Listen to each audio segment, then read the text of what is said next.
it's starting. So I'm going to wait for people to log on.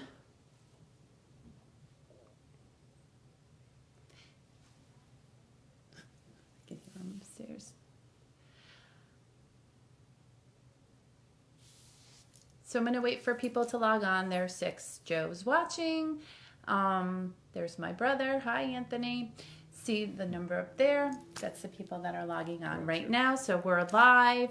Hello, everybody. So I'm going to wait for some people to log on before I start my spiel. I see that. So if you guys can love and share this video, that would be awesome. This is my friend and shaman, Gregory. Sorry, Gregory Besek. Besek, sorry. I always say your name wrong. So you got both his names. You don't usually call my last name. No, I don't. So I call you Greg. I'm going to call him Greg because that's what I call him. Hi, Jessica. Welcome to Sunday Night Live. I'm sorry I missed you guys last week with the bad weather. There was a lot of people who had no power, so I didn't want to come live and not have everybody on here because it wasn't fair. So I did that. Hey, Lisa, and welcome, Gregory. So that's Kim saying hello. Yes, hi, Ashley. So guys, if you can love and share this, that would be awesome. I see people still logging on. So I invited Greg on, I'm going to call you Greg. I invited Greg on here because he's my shaman and he's going to talk about what he does. So I'm going to make a few announcements and get everybody on here because I still see people logging on and see those little hearts. They're liking and sharing so to their page, which is awesome. So we have new people joining us. Krista, hello. Hi, Charlene. Look at all these people. I love the hearts, guys. They're awesome. Thank you so much. So those, I know last week the weather was horrible and a lot of people didn't have power and so I didn't go on. Please send light. My daughter died on February 9th. I so need peace. Oh, I'm so sorry. Hi, Greg. It's been so long. So nice to see you. Hi, Krista. Wonderful to hear from you. See, you remember Krista? Yes, I certainly do. You're going to see a lot of people on here. Welcome, Greg. So everybody's welcoming Greg on here. So guys, I made an announcement last week. I don't know, no, the week before. Bugsy's in Hampton is my next show. So that's February 14th, Valentine's Day. So if you guys have nothing to do on Valentine's Day, come and see me. It's going to be a great show. Also, oh, hey, hi, Lisa. So we have a lot of people, guys. I love and share. I love it. A lot of you, I've been reading Facebook and there's a lot of people that have lost. This past week has been insane, but that's all I keep seeing is rest in peace and people have lost people and a lot of people are still in some great need of help. So I have my bereavement group. It is February 13th, Wednesday night. It's always the second Wednesday of every month. So if you guys feel you need to come, you can, just inbox me at the end and I will give you the information. Everybody's saying hi. Could you read you see all the comments coming up? So instead of having Greg live, I have Greg literally live with me, which is so fun. And I'm so excited he's here and he has helped me so much. So, and I know there's a lot of people on here who know who you are because the last time I mentioned you, oh yeah. Hi, Lori. Yep. There's so many people logging on. I think we're up to 121. So again, the second Wednesday of every month, the Bradford Manor Firehouse in East Haven. I do my bereavement group if you'd like to join. But hi, Greg and Lisa from Connecticut. She's from Virginia. So we have people logging on from all over, which is really cool. So let's see. Hey, Mike. Wow. Lots and lots of people. I wish I was in Connecticut. I need it so badly. I know. So Greg is going to tell you lots of things that can help people. So we're going to go through a lot of stuff on here tonight. This page is not about politics, religion, and everything is positive. So that's my first thing I always start off with, is that everything is positive on this page. We don't talk about religion and we don't talk about politics. We don't care. Basically about who's who. Is that Greg the shaman? Yes, it is. See, like, people know you. You're popular. Oh, Krista, Greg has helped me in so many ways.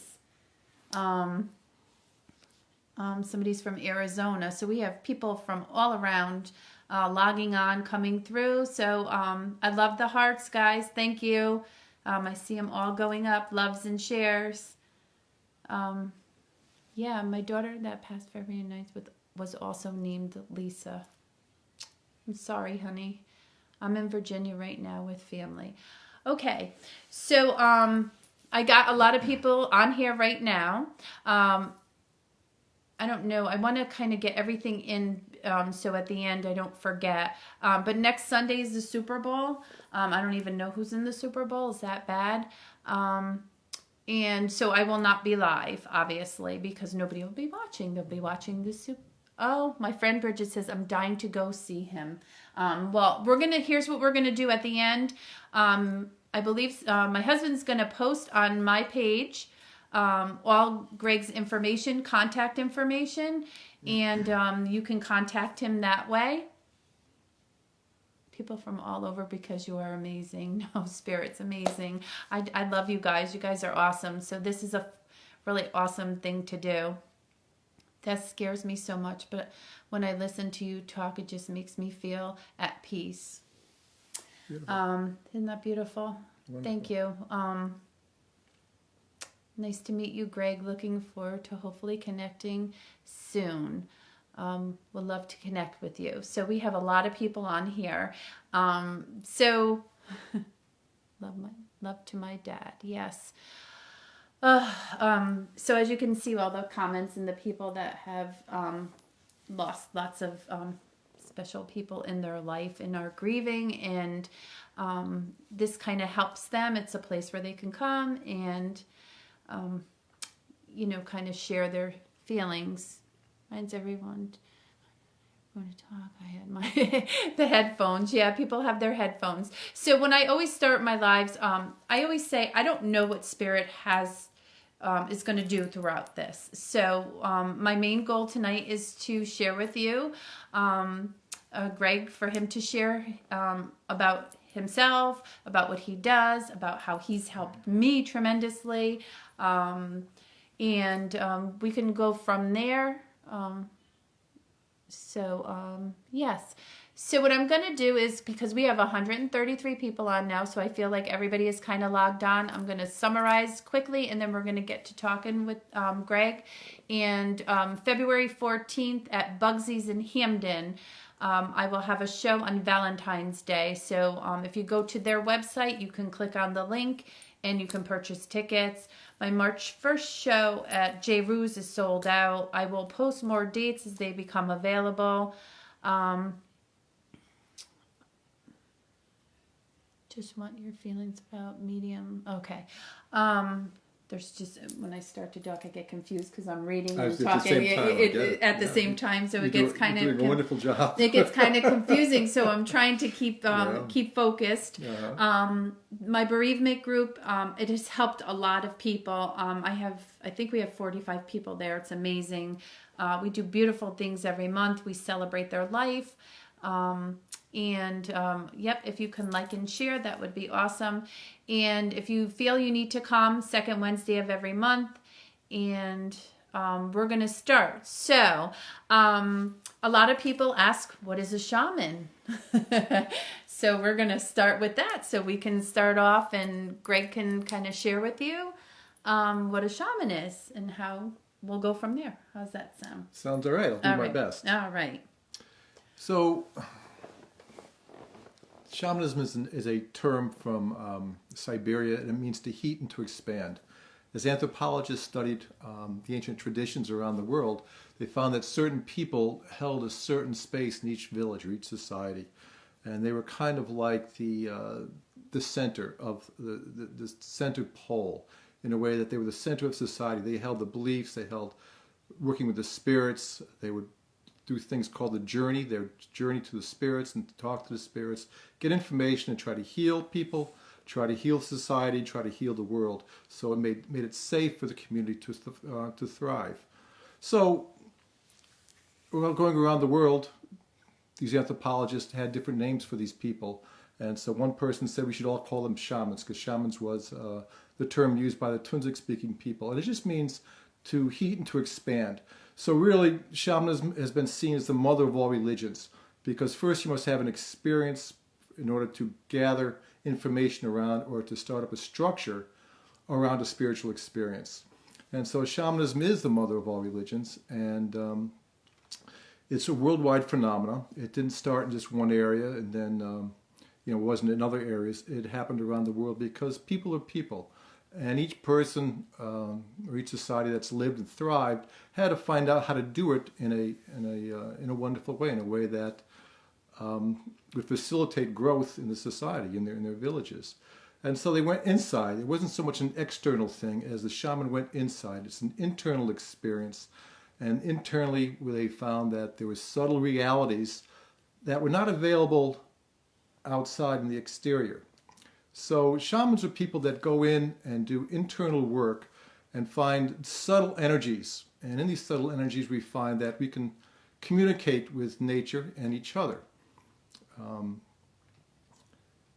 Communicate with plants, communicate with all kind of animals, all nature, all the plants, all the sky, the sun, the moon, all things. Everything becomes alive when you go inside like that. And so shamans took the first step. They're called like shamanauts. Shamanauts are astronauts, cosmonauts.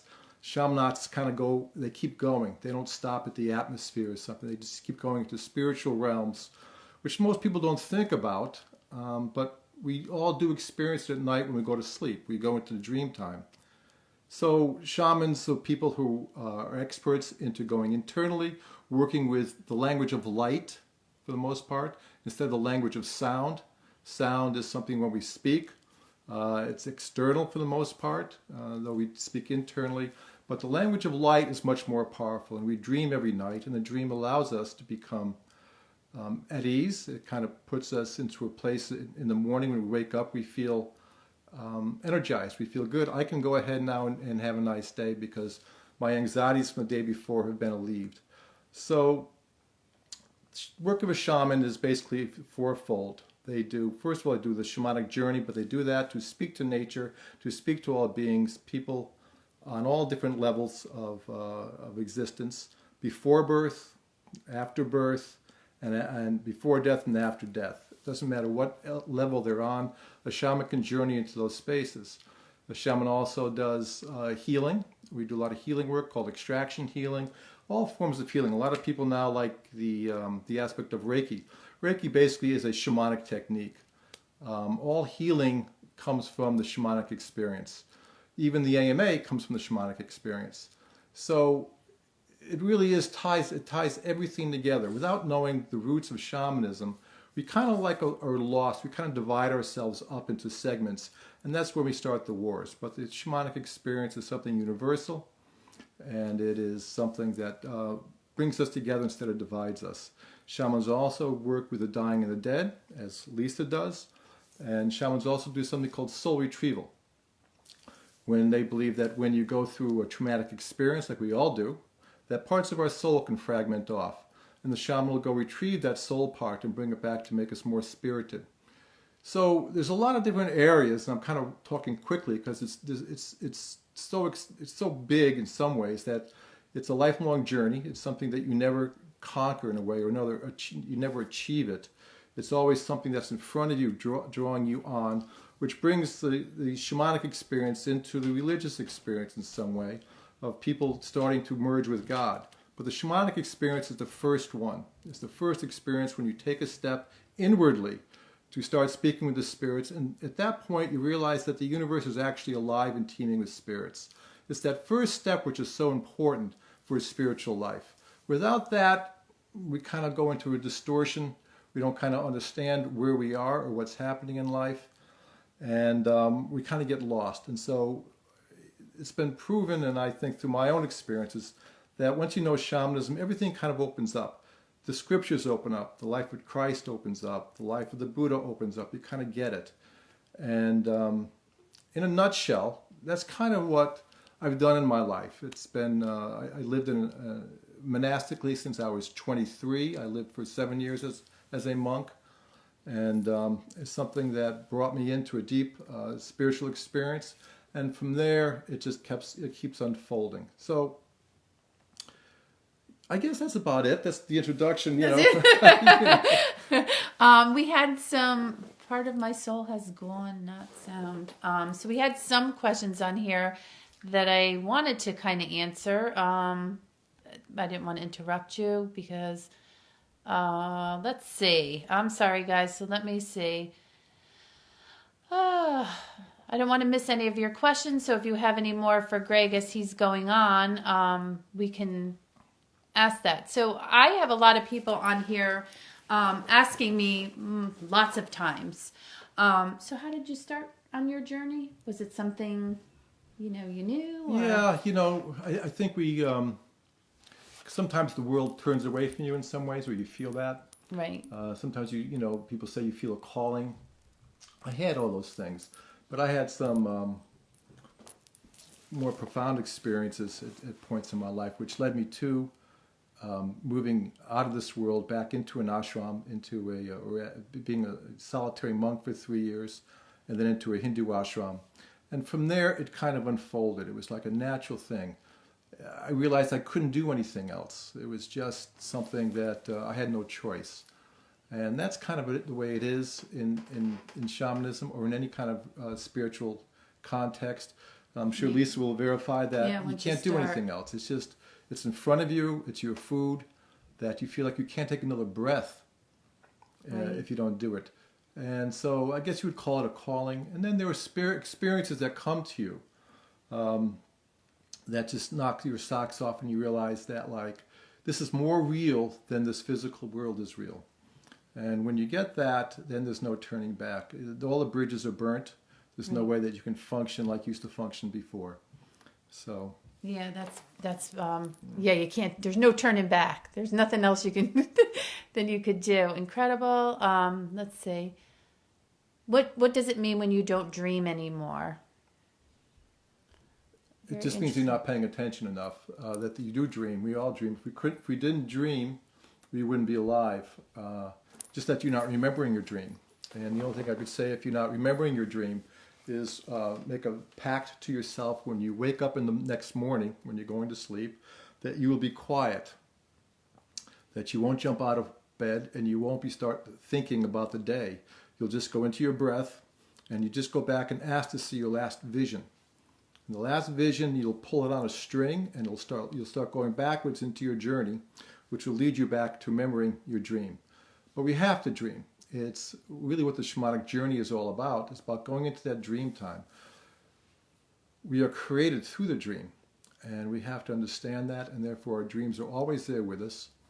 And our ancient ancestors just found out that they could enter into those dreams during a waking time.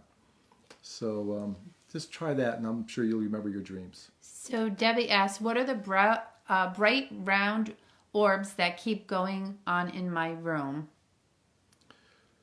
Well, it could be a number of things. They could be spirits, and actually a lot of times spirits are seen as orbs. I've seen them many times. And the truth of the matter is that the universe is alive and teeming with spirits.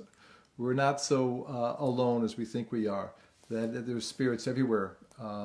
Every form has a spirit, and yet a lot of spirits don't have form, or they have subtle bodies, and they could be anywhere, and they are everywhere. So that's what you're seeing, I would imagine. How long after someone passes does it take for someone who just passed to get to heaven? Well, there's a lot of beliefs about that. How long does it take? See, this people ask me all the time, well, how can someone like Lisa be reading someone that's passed a year ago or 6 months ago, and how can their soul continue on and be reincarnated?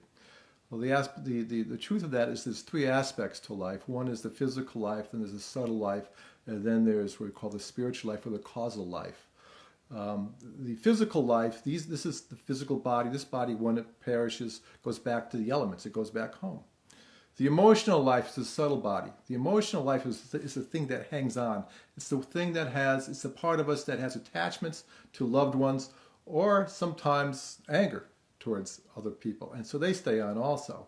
Those are the ones we do house clearings and stuff like that. Mm-hmm. So a lot of times those are the ones that we're working with. It's the subtle aspect. Now they will disappear over time, like a cloud will disappear when they are stopped being seen or stopped or not remembered. Family members, generations go by. Who remembers your great-great-grandmother or your great-great-great-grandfather? We don't. And so at that point, that part of the body also disintegrates, kind of like the body disintegrates in the natural world. It's the causal body, which we talk about, that moves on, continues, never dies, never goes backwards, but is always moving moment to moment. And that's the thing that gets reincarnated. And that's the thing that can go instantaneously. The Tibetan Buddhists say it takes 49 days. Well, people say it takes a certain amount of time, but I feel like it just depends on the person, how ready they are to move over. Mm-hmm. So. I did one of my friends passed and I crossed him over. So he was here crossing over, and so I knew he went to meet his dad because his dad was waiting there for him. So yeah, sometimes they get stuck in the world, and they don't really move over to that subtle plane yet because they're so stuck here. Mm-hmm. And so they need to be moved over. That's why we see sometimes ancestors coming down, parents coming down, lifting them up, just to bring them up closer to that next level of where spirits dwell. I am moving across from a cemetery. Is there anything I can do so I put my mind at ease? My grandmother used to say you have to be afraid of the living, not the dead. So I don't know. I never, that was like a thing when I was growing up, right? Yeah, I knew an old Italian woman who used to throw a stone over there. Because, graves, the gravestone, the stones hold the spirits down. So she'd throw a stone over there every now and then. She felt a spirit coming in. But there's nothing to be afraid of. There's nothing to be afraid of. There's nothing really you can do because they're not going to bother you. You're living on a land probably where people have been killed and died. And, death is a natural occurrence. And, it's happened all around the world. It will continue to happen around the world. Just bless everything. Bless yourself. Do good work. Stay clear, stay pure of heart, and you don't have to worry about things because we get tight. You get tight like we want to be like a basket, tightly woven with our spirituality, and then nothing can harm us. It's like when we get lazy, when we don't have morals, we don't have our integrity, that things can harm us. So don't worry about it. Okay, so we have some questions coming up. Let's see. I know they're coming up really quick, so I just don't want to miss them because I had some good ones here.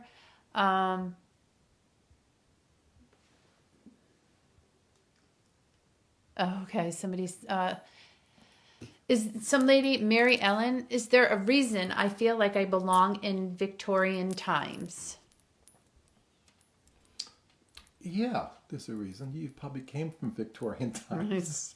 We've all had many lifetimes, and we carry residue from these lifetimes to lifetimes, and this is what we call karma.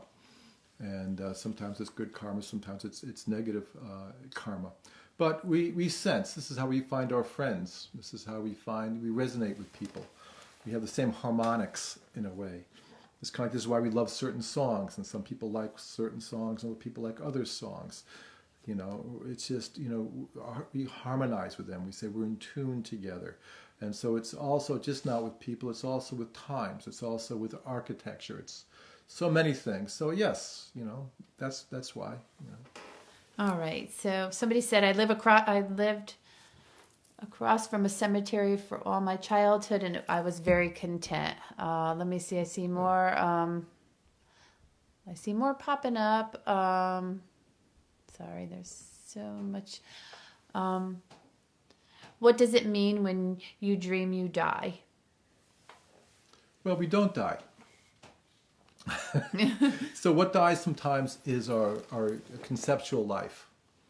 And, in order to be current, to see things as they are, we need to break apart from our concepts. Our concepts concretize us. They take us away from life. We basically live off an image of what happened before to us. We have an image of someone or a concept of someone. We always carry that concept. It's not really alive. It doesn't allow us to live. We're not seeing them correctly. We're not seeing them in the present. And so these concepts for us need to perish. We need to let them go and see things the way they are. Let's see. So I have so many questions on here, Greg. So, I'm sorry, folks. I'm going to just back up a little bit so I can see them. Greg, how can one work at getting the part of their souls back that they feel have gone away? Yeah, there's many ways to do that. A lot of times it's depending on how much of a soul part has left you, how much of a part of you has left. If it's just a minor part, it'll come back by itself. Like you go to the movies, you see something scary, and you jump out of your wits. I remember when I saw Psycho when I was a kid, they'd have peeled me off the ceiling. I had soul loss. I don't watch that. But if it's a minor thing, it'll come back to you. If it's large and becomes a more core issue for you, there's some rituals you can do.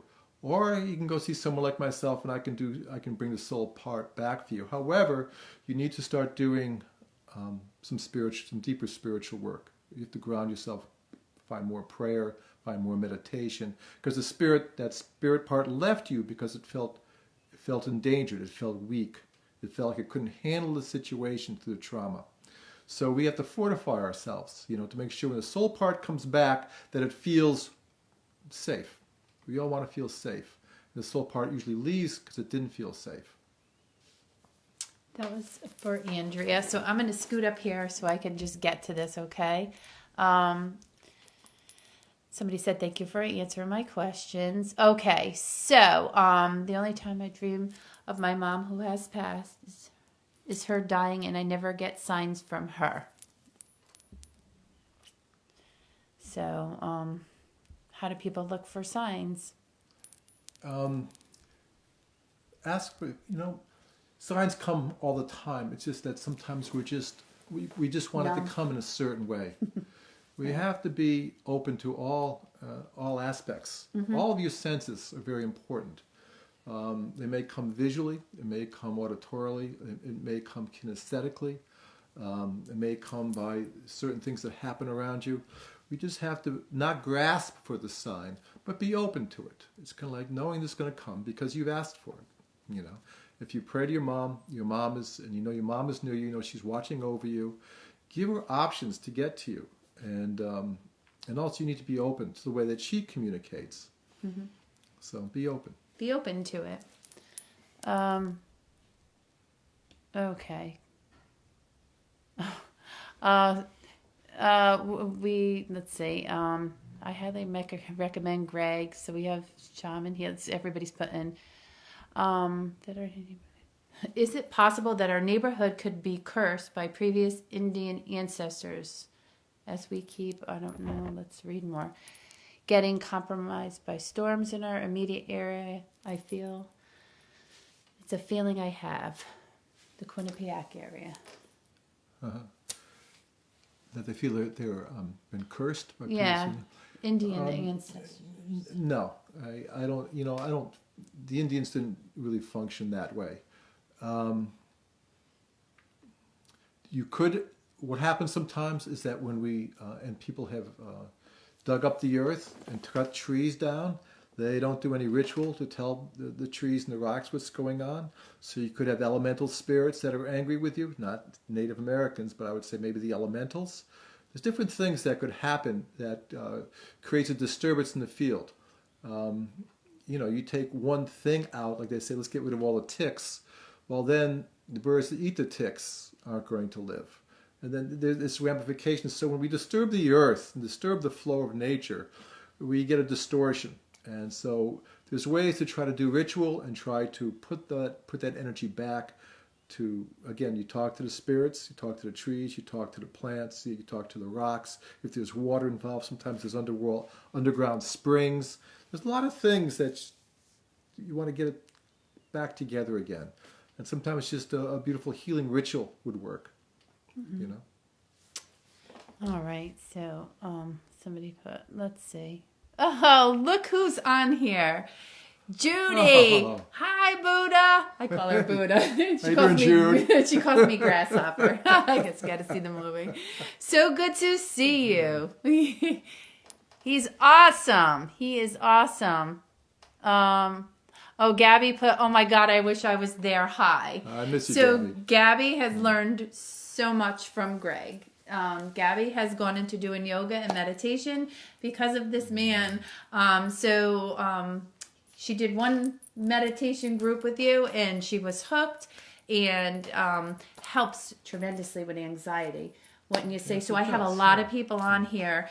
So maybe we can talk about some things that they can do at home to meditate or to learn how to meditate, because a lot of people don't know how to do it. So there's really no right or wrong way to do it. You know what I'm saying? Mm-hmm. But maybe you can give them some pointers on how to start to meditate besides Sure. YouTube. You know what I'm saying? Because there's Yeah. YouTube ones. But something, that they can do. You taught me the candle. Yes. Meditation is very important in our life. We get overcome by our conceptual life, by things that are happening all around us. It's very easy to forget that we have an inner life.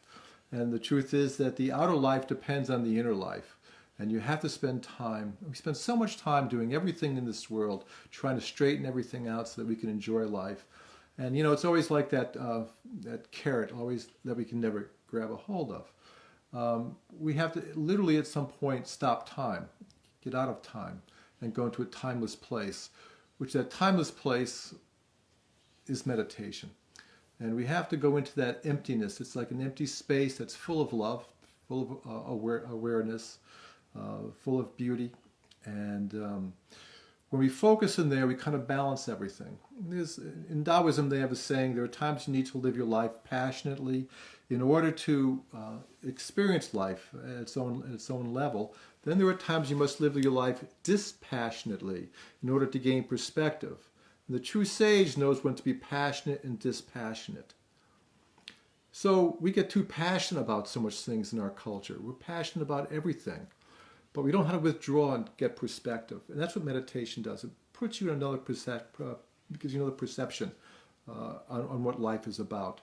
And so one thing to do is I teach people for the first time is to light a candle. And this is something called shamatha meditation in Buddhism, or it's called tradak in Hindu. Just light a candle and just darken the room and go into your breath. Feel your breath coming in and going out. Don't try to stop it, because ultimately you'll realize that you're not breathing, that your breath is breathing you. I just did that. That you are being breathed. Mm-hmm. So you don't have to worry about trying to breathe. So you want to go nice, deep, soft. We always try softer. We don't try harder. The harder we try, the more we hold our breath. So we try softer, and we hold our gaze. It's a soft gaze, through almost like a half of an eyelid, like it's almost shut. Just so we call these things gift waves, so we can see the little lines of light coming out and hitting us. Usually you see one coming out and hitting your heart. And then you know you're right in a good space. So when you're holding the gaze softly, you can hold the gaze for quite a while. But if you have to close your eyes after a while, that's fine. Close your eyes, rest them. Picture the candle light in your forehead. When you realize your eyelids are nice and rested, open them again slightly. And enjoy the emptiness of thought and the emptiness of emotion. And just settle into your beingness. And that's a very good beginning of meditation. I've been doing meditation for over 45 years. I started back when I was 22. So So it's been 46 years. Don't give away your age, Whatever. Greg. But, there's many different techniques, and some people do better with other techniques. But that's something I train, and there's tons of techniques. But that is a very good and really worthwhile technique to do, just the candle meditation. If you want to know more, contact me. I hold classes and stuff. So. All right, let's see what's on here. I get signs. Let's see. There's a big question on my daughter's death. I need to know the truth. Well, is it natural to feel empty when someone passed and you watch them take their last breath? Let me take that one? Yes, you can. Yes, it's natural. If that happened to you, it's very natural. Accept it. This message is coming to you. Try to understand that, not everything comes through your head. That these types of answers come through the heart. Spiritual answers come through the heart. Worldly questions come through your head. You want to know how to get down. I had to find out how to get to this house tonight. I had to understand it through my head. But also my heart was leading me here because I wanted to come and do this, And so many of these answers that we're looking for, especially with people who have passed over, concerns that we have, anxieties we have, we need to go into the heart. If I asked you to point to yourself, we'd do this. If I said, "Where's your heart?" you'd say here. If I said, "Where's your breath?" you'd go here. There's something magical about this place right here. Give it its freedom. Let it talk to you. You'll find some amazing answers that come through. Let's see. So, how would you know if part of your soul is missing? Because you'll have some kind of problem. You'll have some kind of feeling that's not right. You'll feel you're missing something, that you're missing some kind of power. And that's basically it. There's certain things you find like you don't want to do. I don't want to fall in love again because last time I got hurt. I left my heart in San Francisco. It's kind of like, it's just like, but a lot of times it takes, when we're dispirited, we feel weakened. We feel weakened. I don't want to see them. I don't want to walk in the room. Those people are too strong for me, or I don't like their vibe. It's like, well, why not? Bring in your own vibe. Be strong within yourself. Strong in heart, strong in compassion. Nothing can compare with that. So when you're not, there's something missing. And so that's where you need to find out where that is, what went on with you, and see if there is soul retrieval that needs to be done, or something like that. All right. You're doing awesome, Greg. See, this is well, you've done TV, but this is our first Facebook Live. So this is awesome. I love your questions, guys. I want you to like and share. That would be awesome. So Andrea, the one you gave advice about, I'm going to take your advice. I'm going to try to find a shaman here in Florida. Thank you so much. Lisa helped me in recognizing the signs. Thank you, Lisa. You're welcome. Shaman Greg, can you look at someone and tell their soul is broken? That's to Jerry. He's a gentleman. Yes. If I see them face to face and I can read them like that, I can see or I feel, when someone's not doing well. You can feel the lack of power. You can feel the question. You can feel if they're not settled, and I think a lot of us can pick up on that. But yes, especially if the soul feels broken. The soul is not broken. The physical heart is broken. The attachment is broken. We need to be clear really what's broken. The heart, the spiritual heart never breaks. The soul cannot be, nothing happens to our souls. They get clouded over sometimes by veils of delusion. Our attachments get broken. Our aversions get broken. But our souls don't. Souls don't. Perfect. I just want them to see you. So I think you're Yeah. kind of out of the, we're sitting really close, me and Greg. Deja vu. Why does it happen? What's it mean? Been there before, done that, right? Yeah. Yeah. we live more than once. And so certain situations come up that remind us of something else that we've done before. The Buddhists are good, and the Hindus also get into this quite a bit, and even the Christians do. They talk about. They asked Jesus said, "Who do they say I am?" And they said, "Well, you're a reincarnation of, I think it was Isaiah. I forget one of the prophets." But deja vu just happens. We remember things from our past. As I said, residue passes along with us from lifetime to lifetime, until that residue gets burnt through, which we call purification. So if deja vu happens to you, it means there's something here that wasn't learned last time in this particular environment. Something is there that has to be rectified or set at ease. And that's why we get deja vu experiences. Mm-hmm. I do that a lot. Let's see.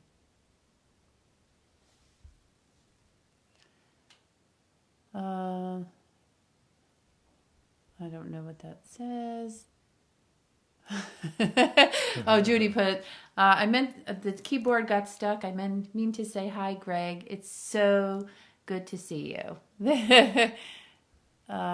Somebody asked if you're a medium. To a certain degree.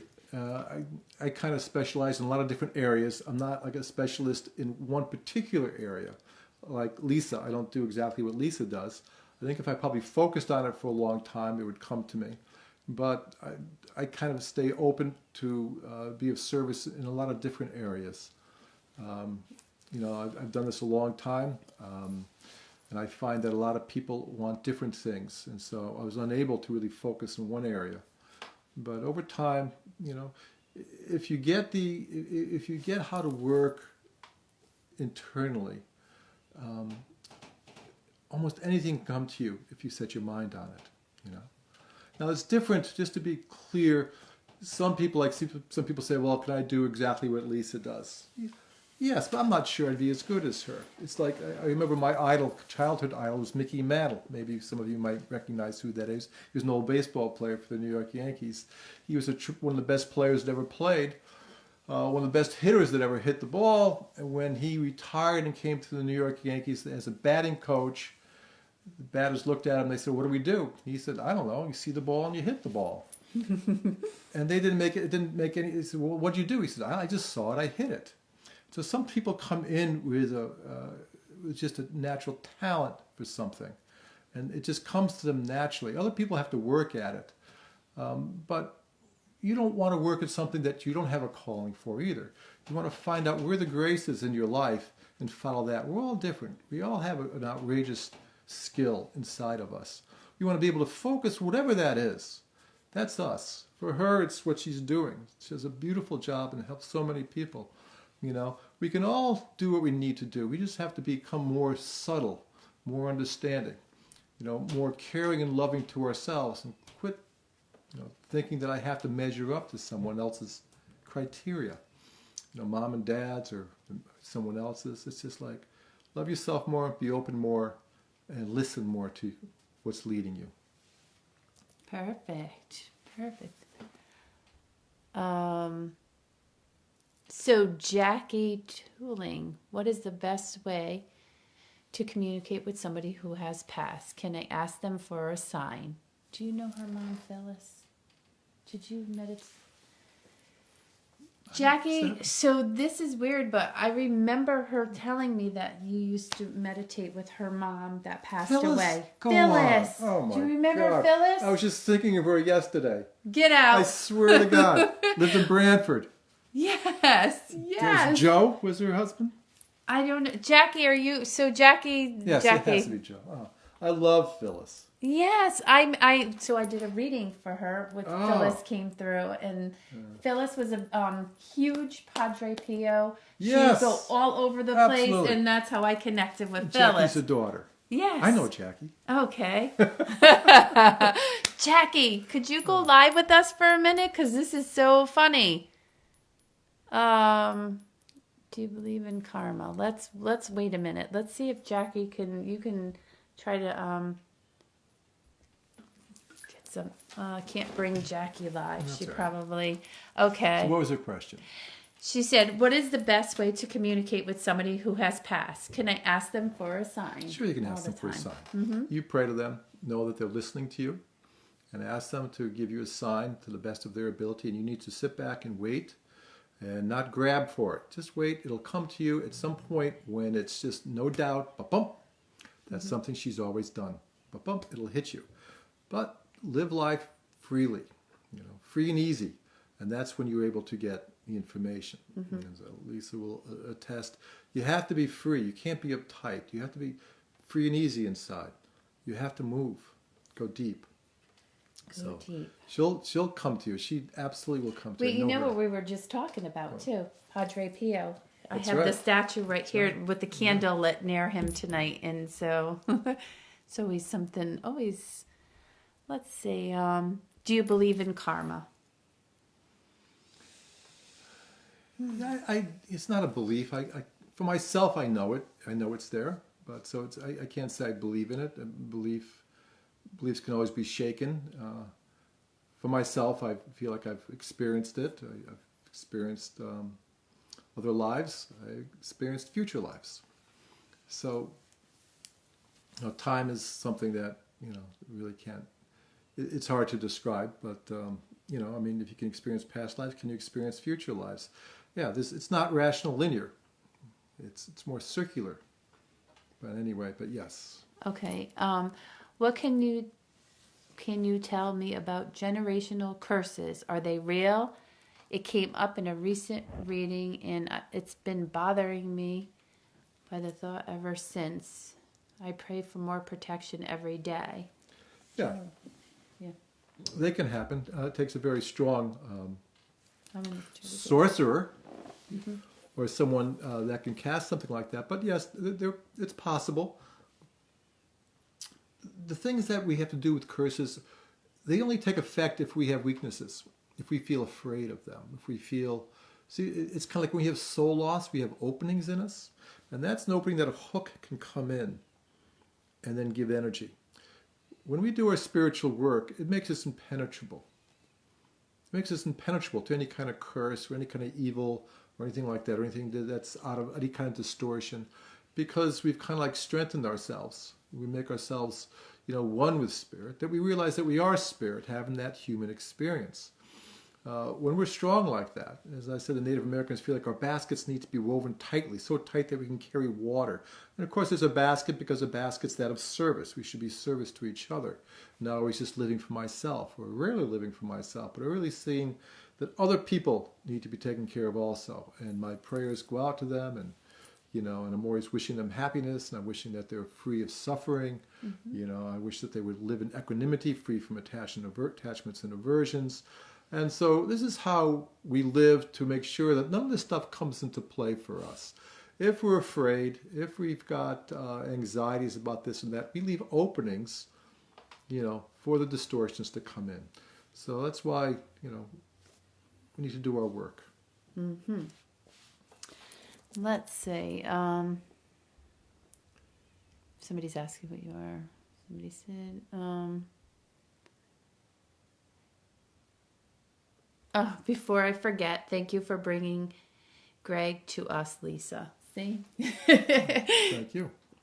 Yes. I don't know what she's talking about. When nature create negativity, and I don't know. Prayer help the. I'm just. Somebody said he reminds me of my father. Crazy. Not that you're crazy. I think that it's crazy that you remind her of her father. What spiritual wisdom is called, usually it's called crazy wisdom. And I because it doesn't make sense to the conventional world. It always looks like craziness. So if it was geared towards me, I appreciate it. And, if your dad was crazy, then appreciate him too. I like craziness. We're all crazy. Come over and join the club. Crazy, Yeah. Yeah, we don't fit. So sometimes I have that feeling like, nobody gets you. When you do this type of work, it's kind of lonely. even though you have a million people out there, it's Yeah. just like you're lonely because nobody gets it. It's not like you just do a reading. For me, it's not like I just do a reading and there's so much involved, and people don't get it. They just think I talk to spirit. They don't know Yeah. what comes. Shamans always lived in the outskirts of town, kind of like in betwixt and in between, in this world but not of this world. And so we need a lot of alone time, and we have to be comfortable with ourselves because we are alone a lot in many ways. We're working in the internal environment, and we have to kind of like, there's something called pratyahara in Hinduism.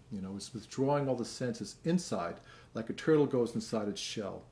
And in order to do our work, we've got to be able to spend time inside of our shell and go deep in that space, And then we come out to share and to live, but also set this passion going in, And so Yeah, it is lonely at times. it is. Or it is, we do it alone. I'm not so sure I ever feel loneliness. But, Yeah. Well, it's different because you grew into that. Like, you know what I mean? Like you started young and you kind of grew into it. Me, yes. it just I pounced on you. I had to, it was my whole life, growing up, there was things that happened, but when it kicked in, forget it. So, it's not the life you knew.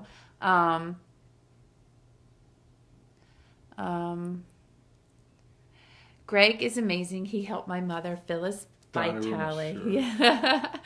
I need to meet him and have a session. Can you tell me how? So Joe is going to post the information on the page. It will come up.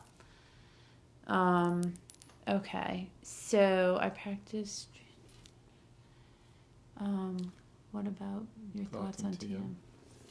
TM is a valid meditation. It's a mantra meditation. There's been so many versions of it over the years since Maharishi Mahesh Yogi came out with it back in the early or late 60s, early 70s. So it's a valid meditation, and there's nothing wrong with it. Just give your heart and your soul to it. I always believe, sometimes for me, I have a mantra yana. It's a meditation techniques I do, mantra techniques. But I study mantra, and I know lots of mantras. I like to change sometimes because my life's evolving sometimes. I need to open up to other energies, and so I'll change my mantra, which I know in TM they used to say stay in one, I believe. So if you're comfortable with it, stay with it. If you feel like you need something else, explore a little bit. Just give your heart to whatever you do. Don't hold back. Give your heart to it. Let's see. When you know and are in your breath, no one can steal your peace. That's Gabby. Well, she had a good teacher, right? Absolutely. Yeah. You go, That's Gabby. Greg's putting your information up. Let's see. Somebody put that. Let's see. I just want any more questions. He's amazing. What is the longest time you have ever meditated? Well, me, 2 minutes. No, just kidding. You got to joke, Greg, because I'm bad at it, and my daughter's trying to teach me to be good at it, and Greg has tried. Time? Oh, I don't know. It depends if you count sleeping at night. And there's been times I've meditated through night sleeping. There are times I go on retreats and I'll meditate, pretty much constantly for a week straight, 7-8 days. When I was in the ashram, we would meditate, expanses of, every morning was at least an hour, at night it was at least an hour, and we try. There was something that we always want to do is constantly meditate, to always constantly be in meditation. Even when you're walking, you're standing, you're talking, you're sleeping. Meditation is an awareness. It's not so much, we say they're techniques, but really got to go through the idea of technique into going into the experience of awareness. So when I was in the ashram, we would go like 8 or 10 hours straight without getting up. We might go up to the bathroom and that'd be it. But we'd fast and go, for Saturday 8 hours on Sunday, and then have spiritual discourse at night, and then go back to, go to sleep and wake up and do more meditation. So, someone asked me to calculate one time. I probably have 60,000 hours in or so. I don't know. Oh my God. 50,000? I don't know. But, that's pretty you know, intense. it's just like the quantity doesn't make a difference. It's the quality. Can you let go at this very moment? Now, some people can meditate for that amount of time and never let go. Some people can sit down and really let go, really get it, and let go and go into that emptiness, that beautiful space where everything comes out of. It's not empty in that there's nothing there. It's full of potential. It's where everything lives that hasn't had form yet. To go into that awareness, and they call that heaven. Where is heaven? Kingdom of heaven's within you. First seek it out, and then all things are added on. You might call it the jhana states, the absorption states in Buddhism, samadhi states, different things. You know, make it quality, but try to maintain it. Don't leave it on your meditation pillow. Take it with you. And I have some techniques that show you how to do that. It's one of the things that's very important to me when I see my clients, my people that I see. I don't like to call them clients, they're my friends. You know, just this is what you need to do. Focus here. Don't leave it. Stay there. Even when you leave your meditation pillow, stay centered. See, when I meditate, so I go, so I get nice and I get the candle and I do, you know, when I'm taught. And then I go, oh boy, what's for dinner? I need to go to the store. Oh, I forgot to do this. Oh, I got to make sure I call that person back. And then I try to call myself back. So that's not really unusual for people in the general public when they meditate, right? So like some people can't just... I always have the outside world. If you had an air conditioner going in this room, could you do all that stuff by listening to the air conditioner and listening to the air conditioner at the same time? Yeah. There you have it. It's always complicated. No, I got you. I could do it. It's subtle. It's subtle. I get you. I so wish I was in Connecticut. I would love to come and see you, Greg. That's Andrea. Someday maybe. Yeah, she's from Connecticut. Yeah. Yes, he is, Gabby. Great question. After going through yoga, teaching, training, and helping everything a second time, it makes so much sense. So after going through it all good. again. Yeah, so that's what... I didn't see yours, Debbie. Sorry. So somebody said, Greg looks so familiar. You got one? I was in Brantford for a lot of years. Actually, I used to run I still do, a little thing called the Center Pole. And I had a practice in downtown Brantford for 10, 11 years. I had a lot of shamans from around the world come to my practice, and we did large workshops. I had shamans from Peru, shamans from Korea, Native American. We had Judy. Judy used to come to some of those. Buddha used to come, and but just the Korean, Tibetan shamans. We used to have a great time. These people would come and teach for 2, 3 days, 4 days sometimes. I had the first gypsy shaman to come and teach. He was the king of the gypsies of England, and he came and taught out of my place in Brantford. Wow. So it was pretty awesome. Of course, he ripped me off. But I blessed him anyway. You blessed him anyway. See, you're a good man. He told me he was going to do it when he came. Oh gosh! So my brother did post your website for links.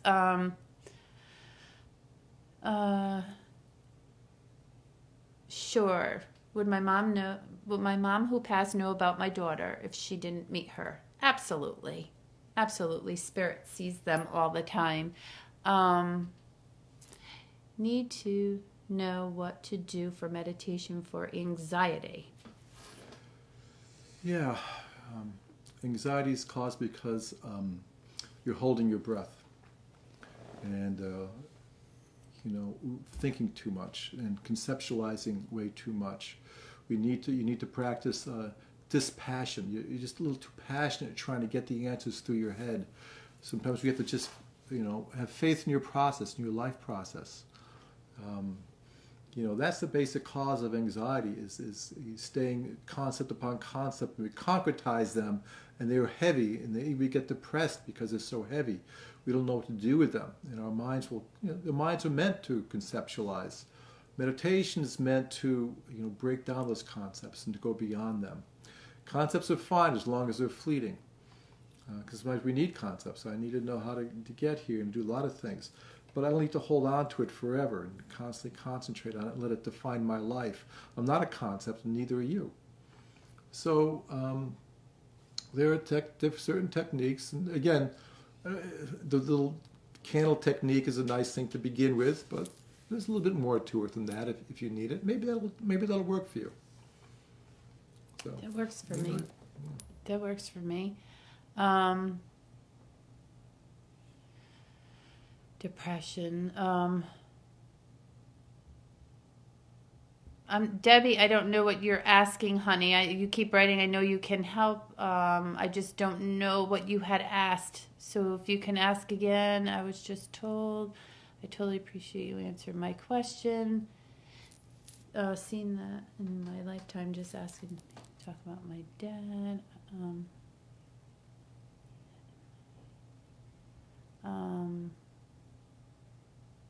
I don't know.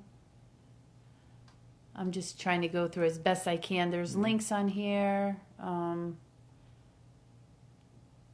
can I connect with somebody who has passed? So that's Jackie. It's the same. Jackie, yep. Yeah, okay. Jackie, yep. Yeah. Jack, I had this big house. It's a carving of a house. It's called a spirit house. And in Asia, I think it's mostly in Korea, they think that they have a house for their ancestors. It's an ancestral spirit house. And they give offerings every day to their spirits. It's the same thing that Halloween is, really. The spirits come and you give them food. So if you really want to make a connection, light a candle with a picture, say some prayers, sit by in silence, just in silence. Don't push for an answer coming through your head. It might come that way, but sit there for a while. And if it doesn't come, don't worry. Continue your night, go to sleep. It may come in your dream. It may come in 2 days or 10 days.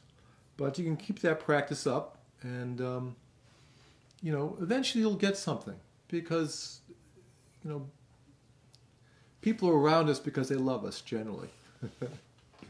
And if they're mothers, brothers, they love us. They want to get back to us if we're in need. And that's why the ancients would always feed their ancestors. This is their subtle spirit, which is still here watching over them. And so you'll get that. Sometimes it's just a welling of the heart. The heart just may explode. You'll just feel them, or you'll smell them. A lot of people smelled them, like you can smell certain smell their smells. perfumes, Yeah, if they smoked and there's nobody smoking in the house, they could smell it. So I had a woman one time who came to me, and she was looking for, I think her daughter passed or something. We journeyed to her daughter. Daughter gave her some roses. This is a true story. Daughter gave her some roses in this journey, and she was so elated and stuff. And she went home, and there was roses in her mailbox with no name on it. There's just roses were in her mailbox. So sometimes these things happen, and sometimes you can go, oh my God, I want to tell the world, but all you can do is just bow down and say, I get it. Everything is here. Mm-hmm. I don't have to worry about it. Everything is here. Everything's available.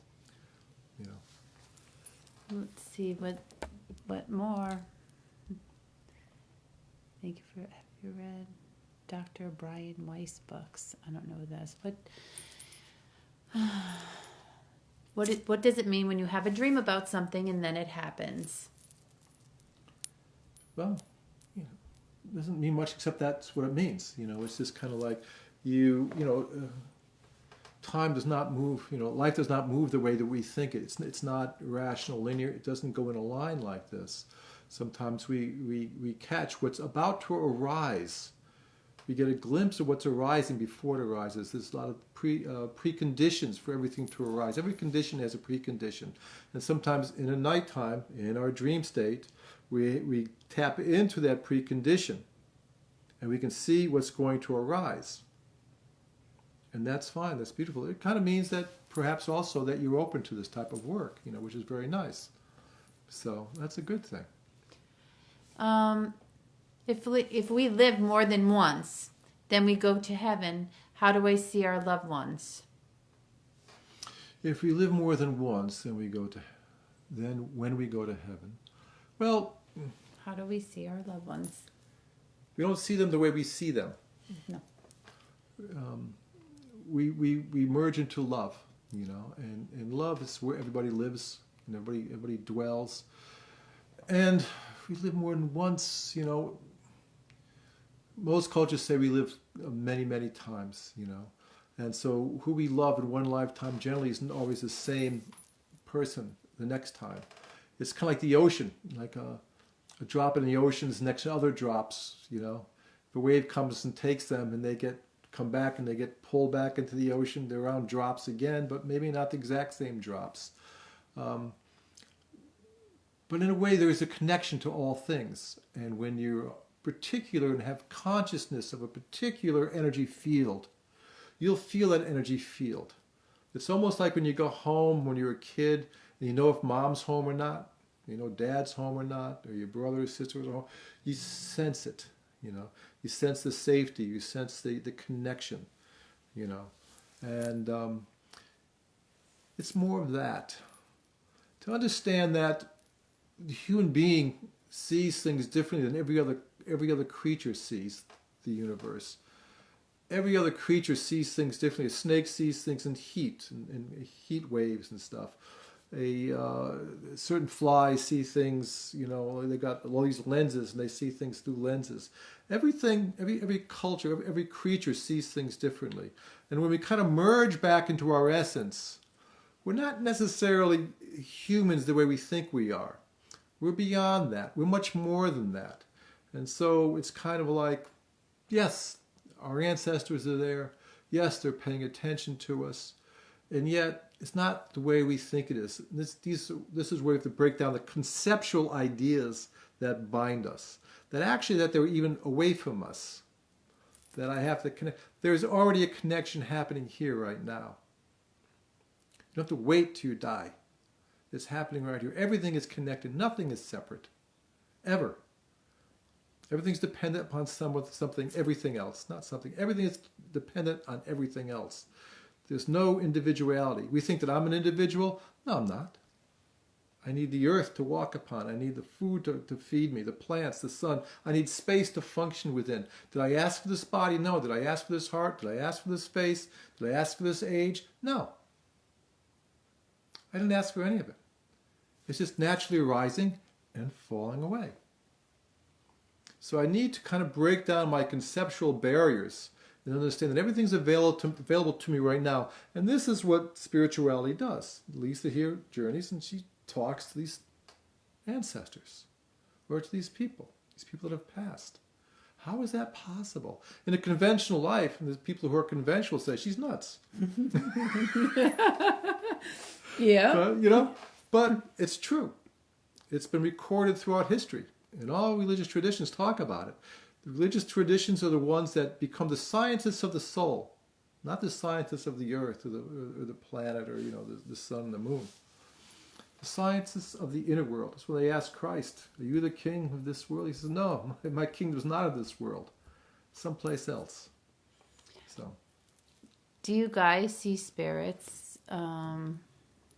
She says a medium, but I don't know all the differences. How can you develop a higher intuition? I'm just going over some of those. Well, just tell me what you want. My friend had a reading, just waiting for your reply.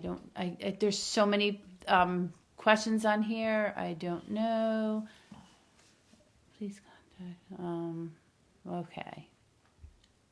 Let's see. All right. So what I want to touch.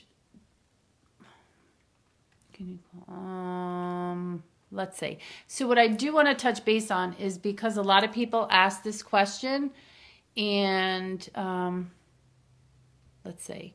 A lot of people want to know, because I know for a fact, if they have spirits in their house, how to tell if one is good and one is bad. So, how do you decipher what?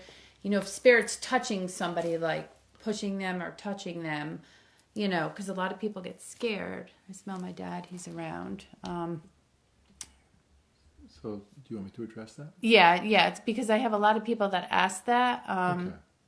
The orbs, okay. Are you being bothered, basically? Is there something that's bothering you? Not just a presence, because if it's just a presence, unless you're afraid, then it could be, hey, Santa Claus could be coming down and you could be afraid, It's just like, get away from the fear and just get a sense, is this something that I should be nervous about or not? Or is this a harmful spirit? Well, they can't really harm you. Get the exorcist out of your mind. That just does not happen. So small of a time. I can't say it never happens, but it's not happening to you. I doubt, or anybody around. As I said, the universe is alive and teeming with spirits. If you sense a spirit, so what? That's good. If things are happening with this spirit? If things are making you uncomfortable, if you're getting bad feelings. I was in a house a while back. It was freezing cold in this room for some reason. It had full heat and everything else. It was just freezing. And no one would go in the room. They got there and they just ran out. And so, yeah, that was really strange. And so we went and I had some students with me. We did this big ritual and this remarkable thing. Stuff happened. We found out that, heat, place burnt down at one time. It's just like at the end of the whole ceremony, it had to do with fire. At the end of the ceremony, the smoke alarm went off. It had to do with fire, right? But like if it's bothering you, then yes, you can do certain things, or it's something that if it really bothers you, then someone like myself could come in and do some work for you. But, if it's just a spirit, hey, ask it, hey, Muhammad spoke to a spirit. He was freaked out. He was praying up in a cave, and he went back to his wife, and he said, I hear spirits. And his wife said, well, what are they saying? He said, I don't know. I was too afraid to ask. He said, well, go ask. And it was the Archangel Gabriel, supposedly, and gave him the Quran. So it was just like, wow. So just because a spirit's in the house, doesn't necessarily mean they're bad. Even if they touch you, right? And certain things Well, if they're happen. touching, it's kind of crossing a boundary. Sometimes people find them on the bed, but sometimes it could be an ancestor or a relative or something too. Or somebody belonged in the house. A lot of times they're people that have lived before, that lived on the land, maybe even not in the house. Maybe the house was destroyed and then another house was built there.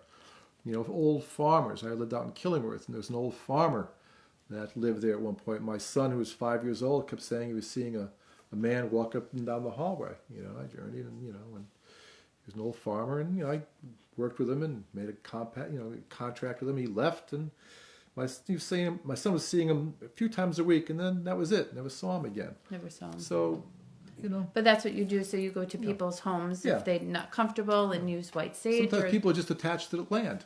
Right. That's their land. They farm that land. It's been in the family for generations. And they've sold the land at some point. They got killed in the land. Who knows? All right. A lot of possibilities. A lot of possibilities. All right. Let's see if we have any more. Let me just see what's coming up. I hope.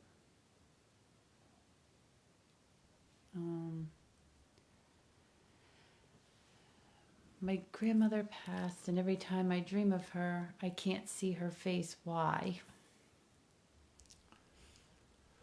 Because you're just not meant to see the face yet. That's all. Just get a picture of her, and look at her face. And sometimes it's like a beckoning, I want you to see my face, It's just like pray to her, talk to her as if she's in the next room, because she is probably, So it's just like a little sign, like, okay, come closer so you can see my face.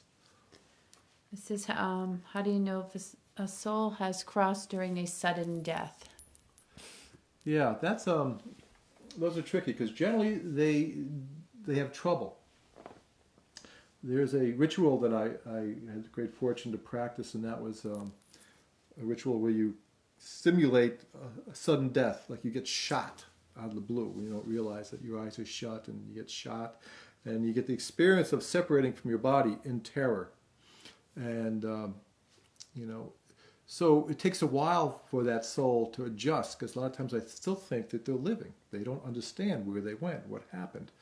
And so sometimes, if people, their loved ones, can talk to them, tell them what happened, you know, and let them know that, do you know that you've passed?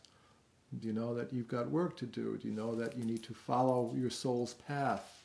You know, that we love you, or whatever has to happen, have a good talk and see if you can move them across. But everything's a little different, you know, but sudden death is tough. Car crashes and stuff like that. You may be talking, all of a sudden you get hit by a car and not realize what happened. And, you know, it's like anything else that when you get shocked, you know, what was that? What was that? And then it's hard to realize that they died instantaneously. They don't get it. Right. You know? Yeah, it's scary. I have somebody's writing something about Allie. I don't know. Oh, right. I see you guys all on here.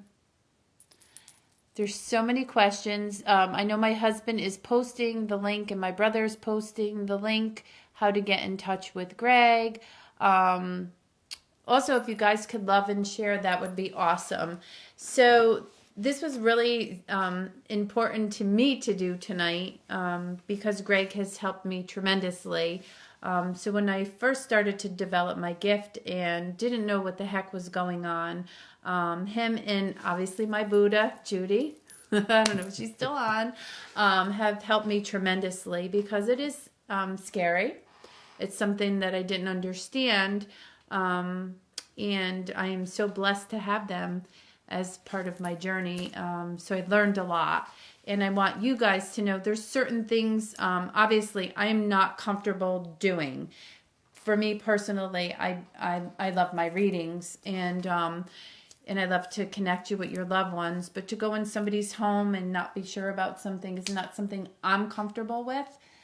So I wanted you to obviously meet Greg, and you know, so you know the person behind the name and what he does. There's so much more that he does, and he helps lots of people. So if you click on his link, I don't know how many more questions. Like I say, when I come on Facebook,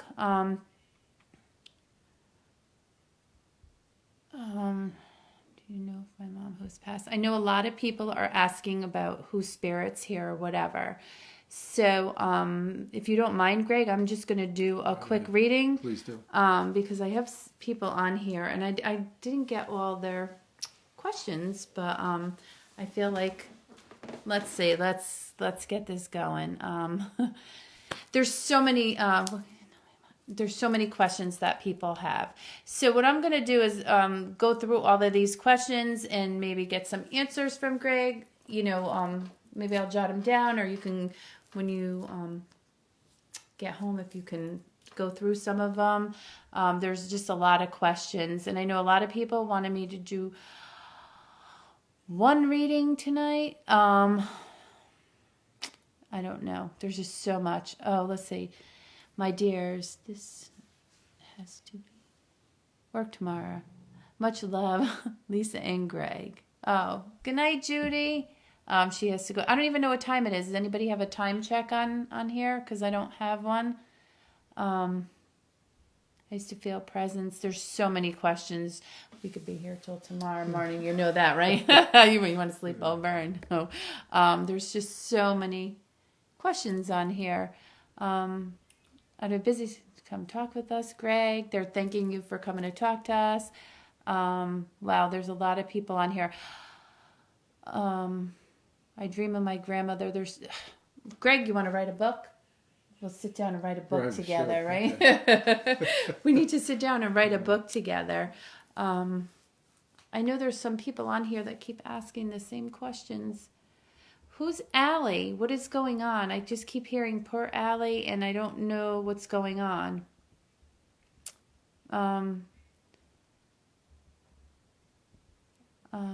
Okay. Let's see. There's this... I just said I don't know what time it is, 9:48. Wow, I got that. That's wow. That went fast. Yeah, that went really fast. Susan, yes. Is somebody on here, Allie? And what happened with Allie? Because that's all I keep seeing. This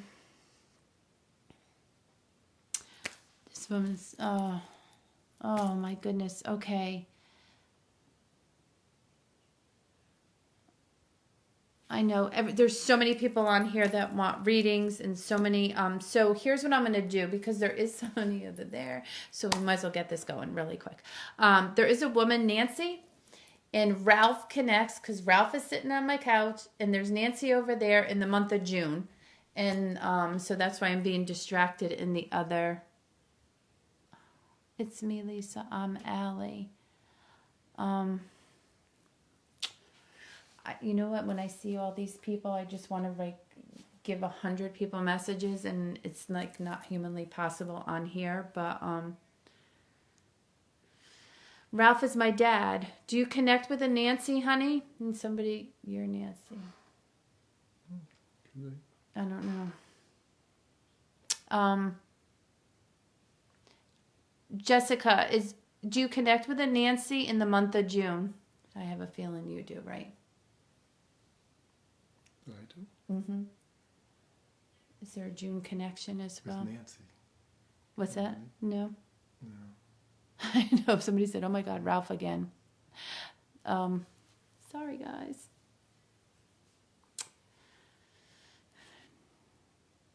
No, Nancy, but Ralph in June. There is somebody, Nancy, over there. About Nancy, Ralph, and June.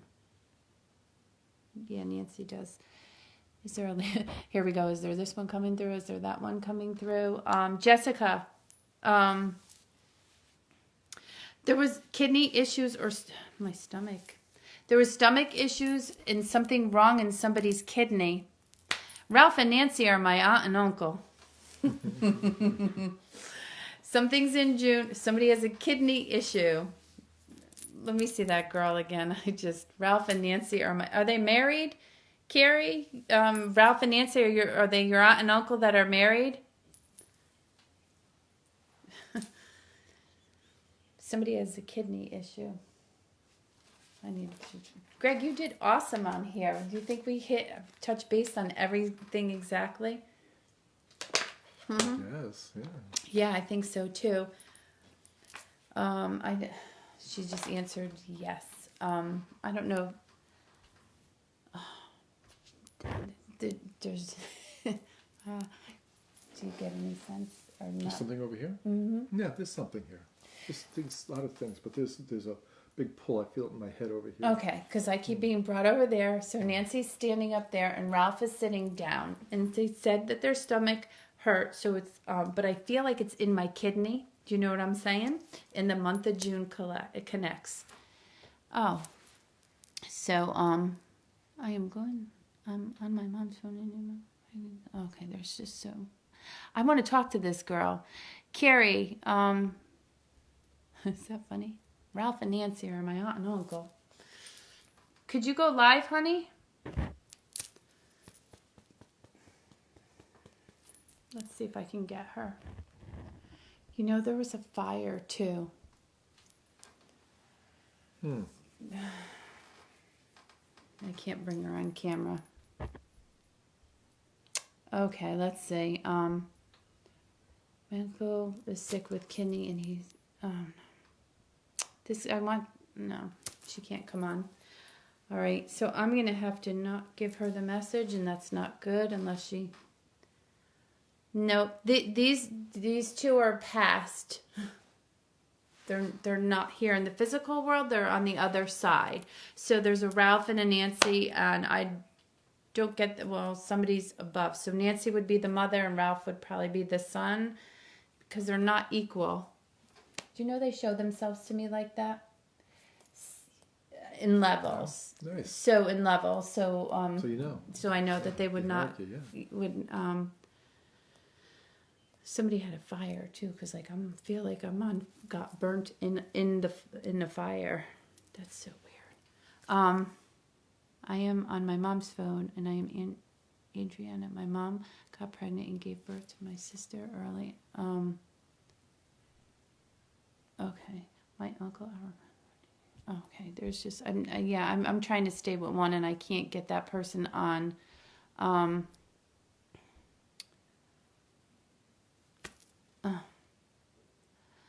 My dad was shot.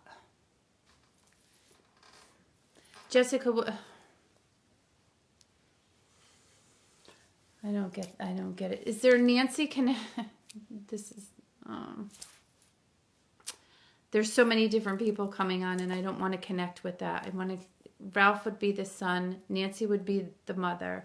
There was a fire, and somebody had kidney disease in the month of June. That's basically as they're writing it out for me right now. I don't know who passed somebody passed in the fire too. They're not validating it. It's something is connected to me, so I thought it was from me. That's okay. That's okay. I can't connect with her. So guys, this is what I'm gonna do. Since it's getting later and we did I will hang on to that. So if that message makes sense to somebody and I'm not on here, please contact me through my private message because I will give you the message. It is late right now, and I think we covered a lot of bases, and I well, Greg got a ride home from here. So next week I will not be on because of the Super Bowl, but the week after I will be. So if you guys could love and share this video, I want to thank Greg for coming out and doing this because it meant so much to me, and I wanted all of you to meet the person kind of behind keeping me grounded here and doing all of this stuff for you guys. So I thank you for coming and sharing about your gift. There will be links on here to connect to Greg. You can contact him. Again, the bereavement group is February 13th, 7 to 9 at 85 George Street in East Haven. I love all the loves and shares. See them? That just means they're loving and sharing everything. Everybody's kind of thanking you for being on here, so I will just acknowledge that. See all of those. Thank you both. It was my pleasure. I was hoping to read, but it's getting late, and the person will understand that message will inbox me, and I will give them the reading. Very interesting tonight. Thank you. So obviously it's not something we do all the time. Normally I come on here and read, but you needed to know I just don't get on here and talk to spirit. There's so much more behind what I do than just coming on here to do this. So I figured he would be the best person to help me and to help you understand what happens. There's so many other things you do. I mean, counseling and talking to people. So the list goes on and on and on. Trust me. So once you see his website, you will understand. If you have any questions that you need to contact me or about him, if you want to come to the bereavement group. And I hope to see you guys at Bugsy's in Hamden. It's going to be a fun night, fun Valentine's Day. Elaine, thank you so much. There's so many people thanking you. You see that? And we are sitting, I just got to tell you something. We are sitting side by side. We are equals. I'm only sitting in front so I could read the comments. Because you don't know, sometimes there's a lot of people that comment stuff on my Facebook page. I mean, you could please 150 people, and there's always one person that has something to say. So everything that I do on here is positive, comes from my heart, and it's to help people. And tonight was a great learning experience for a lot of you. And I thank you again for joining us. Great live tonight. Thank you, Greg. Thank you. Very interesting. Learned a lot. So you have no idea what this man knows. Goes beyond, yeah, it's crazy. But I'm still learning. I'm a work, yeah. I got lots to learn, but it's very interesting. So I thank you guys for joining us. The link will be posted. You're sharing a special gift with us. I totally appreciate you both. Thank you. So everybody's on there thanking you. So again, everything will be posted, and have a great night. I won't see you next week, but the week after. And if you want tickets for Bugsy's Valentine's Day in Hampton, just click on their link. And February 13th is my bereavement group. Just inbox me and we'll get some information for you. Sounds great. Have a good night, everybody. Thank you. Good night.